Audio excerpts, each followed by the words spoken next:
This audio production was made in collaboration with Audible Anarchist. In Defense of Smashing Cameras by Anonymous. We are making ourselves vulnerable to attack. More seriously, we are making each other vulnerable. Photographers at demonstrations will soon outnumber demonstrators, those who are willing to take action. This is something we need to take a stand against. Cameras are tools of surveillance, and whether it is us or the enemy that wields them, we are participating in our own surveillance. Groups and individuals who have an interest in publicity and photo opportunities need to recognize the fact that they can make everyone else vulnerable to repression and loss effective. One group's photo op is unwanted Twitter publicity for the 100 people surrounding them. It is not a question of the desires of the few dictating the safety of the majority. It is a question of the politics of these desires. A protest is an attack, or at least a threat of one. Considering this is a show of our strength, we need to seriously consider what makes us less strong, less effective, what makes the collective in-movement less powerful and more at risk. And here it is the cameras, which are continuous with techniques of surveillance. Stopping for photos when you are part of a big group puts everyone at risk. Risks separating those you are walking with from the safety of large numbers, and risks everyone behind you also being subjected to the penetrating eye of the journalist's lens. This not only subjects others to your desire for publicity or 15 minutes of fame for your actions. An ideological position, it should not be assumed that every member of the collective action or formation desires, but can also lead to people who are ready to do something interesting, feeling hesitant, after spending an hour with every footstep, flag wave, and expression documented and disseminated by the multitudinous horde of camera-clicking parasites. Publicity is one issue. If we are on the streets, we are in public. We are surveilled. We can't escape this. What we can control is intelligible visibility. The reason we mask up is to become opaque, to elude intelligibility. Being photographed against our will is a direct attack against our attempts of obfuscation, and ought to be treated as such. Cameras are tools of the surveillance state, and dominant forms of control that our very presence in the streets seeks to dismantle. Photographs and actions of our actions weaken us and consequently weaken our ability to act. This is not paranoia, it is a fact. For every police photograph, there are 10 more incriminating ones on Twitter. For every official observation, every surveillance camera pointed our direction, we are doing ourselves the injustice of allowing ourselves to be recorded, disseminated, and documented by our peers, in the name of free speech or journalistic impartiality, entitlement, whatever you want to call it, and it has to stop. This isn't an innocent game where you spot yourself on Facebook and marvel at how rebellious you look. The reality is people face jail time because of foolish Twitter posts. The other reality is that sometimes it's not just foolishness. There are journalists at demonstrations who aren't just capturing their bit of riot porn to excite Vice readers. Some photographers explicitly try to capture faces, try to catch you in the act. These people are scum and should not be protected simply because we believe that journalists have some kind of impartiality, some right that is above our desire to protect ourselves. Our concern is not concerning the so-called right to take pictures in a public place. We could care less about this boring defense that photographers resort to when critiqued. Our question is not, what are your rights in public? Rather, where do you stand when it comes to social struggle? How do you act to further revolt? Simply put, journalists do not have any political right to a spectacle. They have the ability to participate in a moment of revolt, and they forgo the capacity by consigning the event to a digital memory rather than a future possibility. While photographic evidence has been useful in the past, we maintain that by prioritizing documentation, in ignorance or indifference to its effects on an action, journalists are not comrades in the present. Spectators do not act.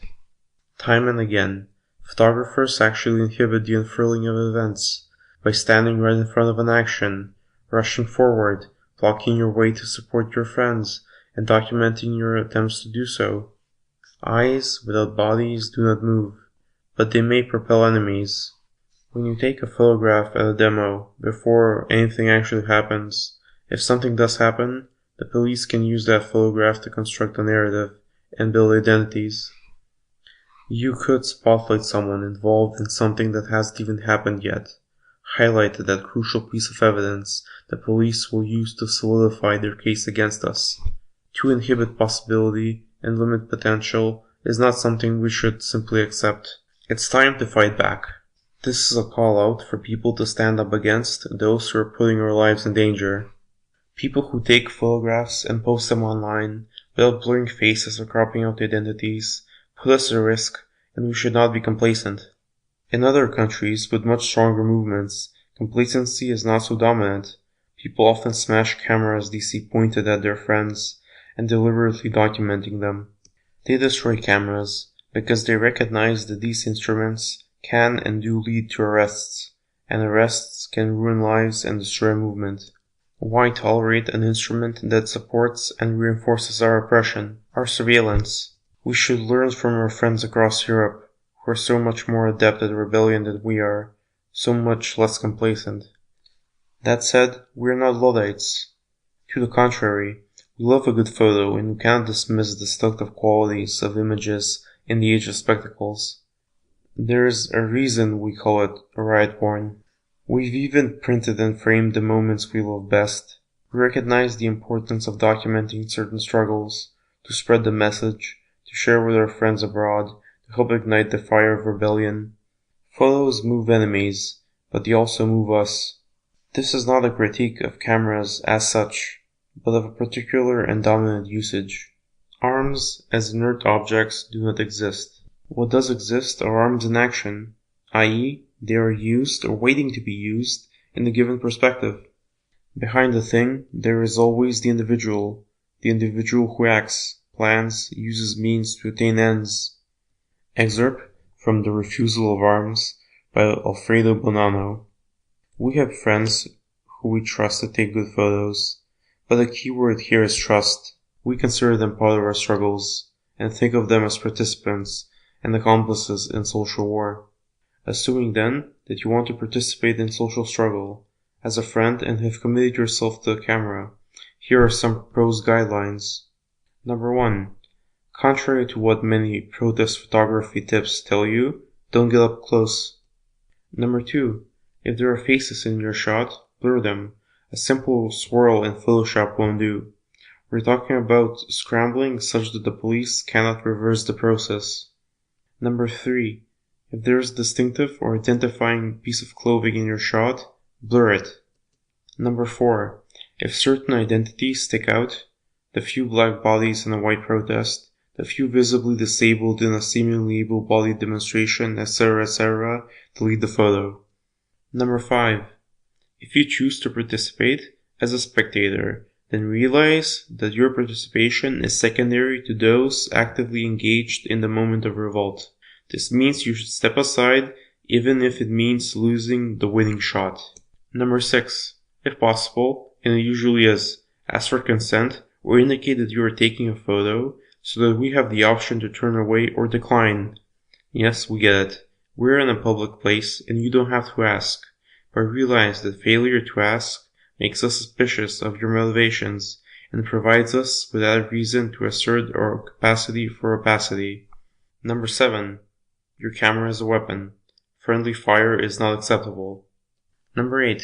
You are a participant in social war. Become involved in the struggle you choose to document. Should they be documented? If so, how should they be documented to spread their capacities? Become a comrade and earn the trust of those around you. Expecting professional activists, for the vast majority of us, this is not a career. Number 9. Photograph the police. Number 10. Infer more guidelines from the analysis above. Until a conversation about protest photography becomes more pervasive, until guidelines like these become more common, until the burden is on the photographers and not on active participants, Until then, this is a call for people to smash cameras. Time and time again, we see our friends being taken away because someone chose their 5 minutes of fame, the titillation of seeing his photo of our fucking faces, making it to the pages of Vice, the Evening Standard, The Guardian. They chose that above standing next to their friends and accomplices and fighting against the surveillance state that controls us all. Maybe the hack is on our side. Maybe they think they are spreading the word, spreading the revolt. It doesn't matter. For right now, all they are doing is contributing to a climate of inaction, of fear of action, spreading information that those who seek to bring us down will use against us. Next time you see someone thrusting their lens in someone's face, getting a little too close and personal, blocking your path to assist your friends, so that they can get a winning angle, we ask you not to stand idly by. Fight back, protect your friends, smash cameras. This has been a production of Audible Anarchist. You can find more Audible Anarchist on YouTube.